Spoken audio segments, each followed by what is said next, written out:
نعم تفضل يا أخي. الحمد لله رب العالمين والصلاة والسلام على نبينا محمد وعلى آله وصحبه أجمعين. So Allah said in Surah Al-Fajr, Bismillah ar-Rahman ar-Rahim, Ayah 1, by the Fajr, meaning by the dawn. And the author, rahimahullah ta'ala, said, Allah subhanahu wa ta'ala swore by Fajr, because it is the time when the darkness is torn apart by the bursting of daylight. Mujahid, rahimahullah ta'ala, said, it refers to the dawn of the day of Nahr, meaning sacrifice. Ayah 2, by the 10 nights, meaning that is the first 10 nights of Dhul Hijjah.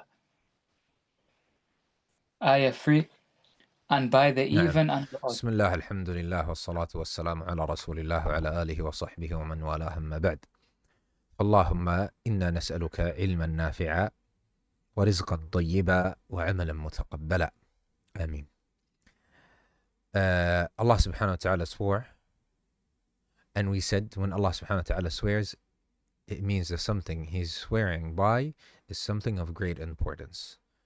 And the days of the Hijjah, we know that they are of great importance, to the point that the people of Ilm, they said that the days of the 10 days of Al-Hijjah are better than the last 10 days of the last 10 days of Ramadan, and the nights of the last 10 days of Ramadan are better than the nights of the 10 days of the Hijjah.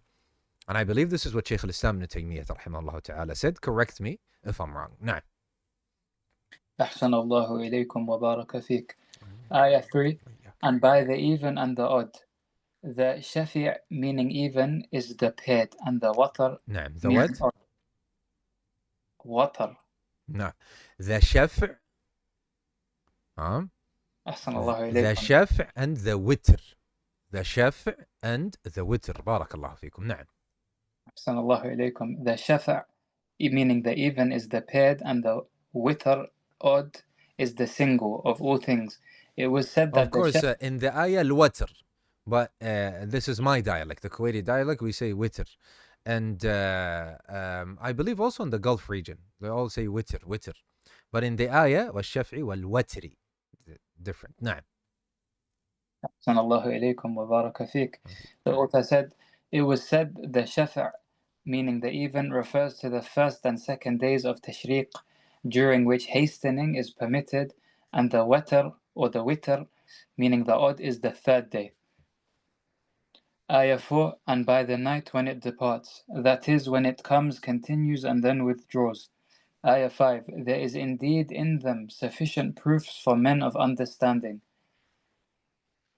meaning al-hijr, meaning sound mind. So whosoever has reasoning and intellect knows that what Allah has sworn by of these things is truly worthy of an oath. Ayah 6, did you not see how your Rabb dealt with Ad? Ayah 7, who are very tall like lofty pillars, meaning Iram is another name for the first Ad. It is said that their ancestor or the name of their place, that is the city of Damascus or another city in Al-Ahqaf with long carved pillars. Ayah 8, the like of which were not created in the land, meaning no city was built with the strength and firmness of that one structure. Ayah 9, and Thamud, who cut out rocks in the valley, meaning they carved into mountains and dug into them houses to dwell in. Their valley is Al-Hijr or Al-Wadi Al-Qura, on the route from Medina to Syria. Ayah 10, and Fir'aun, who had pegs, used to torture men by... Ahsanallahu ilaykum. And Fir'aun, who had pegs, meaning these are the pyramids built by the pharaohs to be their tombs. They enslaved their peoples in building them, and it was said that the meaning is those of soldiers who have many tents they anchor with pegs. Ayah 11, who did transgress beyond bounds in the lands, meaning a description of Ad, Thamud, and Fir'aun, that each of these groups transgressed in their lands and rebelled and tyrannized.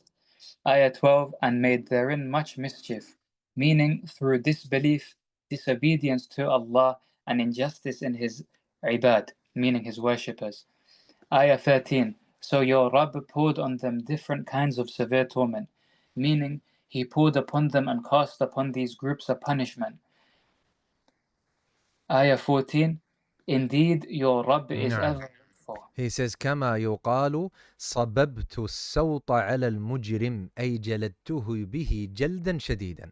Like saying صببت, I poured the whip on the criminal.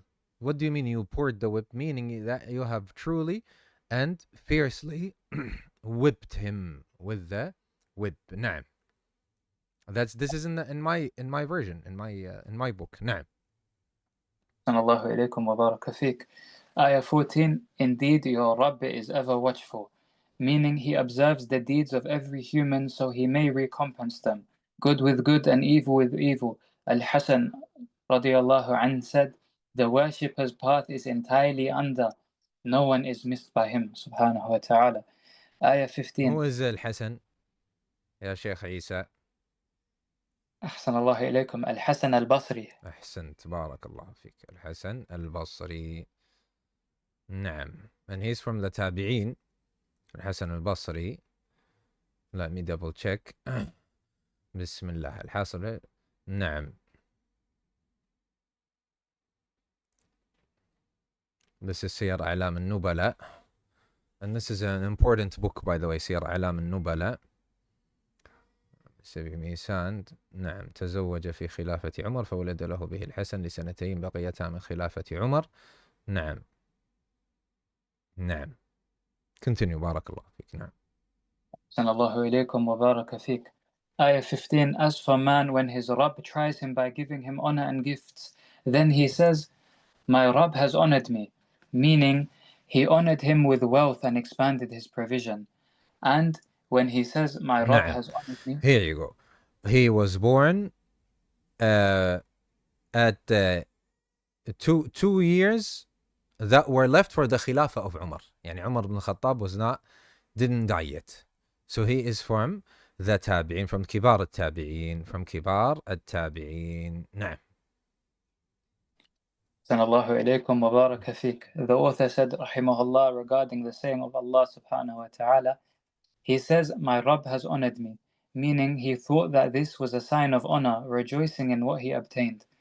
Ayah 16, but when he tries him by straightening his means of life, he says, my Rabb has humiliated me, meaning that he subhanahu wa ta'ala tested him and tried him, and restricted his means of life, meaning he limited it and did not expand it for him, nor laid it out. And when he says, my Rabb has humiliated me, meaning he has subjected me to disgrace. And this is the trait of the disbeliever. As for the believer, honor to him is that Allah honors him with obedience and enables him to work for the hereafter. And humiliation is when Allah does not grant him success in obedience and the deeds of the people of Jannah. Ayah 17. Nay, but you treat not the orphans with kindness and generosity. And nay means a rebuke and reprimand to the human who says what he said in both states. And as for, but you treat not the orphans with kindness and generosity, meaning with what Allah has given you of wealth. If you had honored him, that would have been your honor before Allah. Ayah 18. And urge not on the feeding of al-miskin, meaning that is, you do not urge yourselves, nor do you encourage one another to that, nor command or guide to it, meaning the poor. Al-miskin meaning the poor. Ayah 19. And you devour inheritance all with greed, meaning the wealth of orphans, women, and the weak. And devouring it, meaning devouring it intensely. Ayah 20. And you love نعم. wealth with much This love. is beautiful. He says ولا تحاضون على طعام المسكين. He says لا تحضون أنفسكم. You don't encourage one another. Huh? يعني in the end he said what فيبقى مغلوبا مقهورا بينكم لا تمد له يد بعون. الله أكبر. So he remains. Look, the poor, he remains مغلوبا مقهورا, يعني in sorrow, like overwhelmed and in sorrow, in the middle of you, and there isn't a hand, a helping hand that would be stretched out to him. Na'am, overcome. He's overcome amongst them. Not a helping hand is stretched to him. Allahu Akbar. And here when he said kalla, sometimes you see some of that qurra, they would say kalla and then they stop. بل لا تكرمون اليتيم. Why do they say kalla and then they stop? Meaning that what was before, no, this is not the case. So the ayat before, when he is given and when he is not given, what we have just read, not to take longer. Then afterwards you say kalla, and that's not the case. No, that's not the case. بل لا تكرمون اليتيم ولا تحاضون على طعام المسكين. نعم. أحسن الله إليكم وبارك فيك. Ayah 20, and you love wealth with much love. Ayah 21, nay, when the earth is ground to powder. And nay, meaning that is your deeds should not be like this. And when the earth is pounded with pounding, meaning shaken and stirred, one shaking after another, or its mountains pounded down until leveled. Ayah 22, and your Rabb comes with the angels in rows. And your Rabb comes, subhanahu wa ta'ala, to judge between his ibad, with the angels row by row, that is, they come arranged in rows. Ayah 23, and Jahannam will be brought near on that day. On that day will man remember, but how will that remembrance avail him? Meaning, hell being brought near that day, bound, and the angels are pulling it. Ayah 24, he will say, Alas, would that I have sent forth for my life. Ayah 25, so on that day none will punish as he subhanahu wa ta'ala will punish, meaning no one punishes like the punishment of Allah. Ayah 26, and none will bind as he will bind, meaning nor does anyone bind the disbeliever in chains and fetters like the binding of Allah subhanahu wa ta'ala. Ayah 27, O the one in rest and satisfaction, meaning firm in Iman and the oneness of Allah, not mixed with doubt. Ayah 28, come back to your Rabb, well pleased and well pleasing unto him, meaning with the reward he gave you to him, subhanahu wa ta'ala.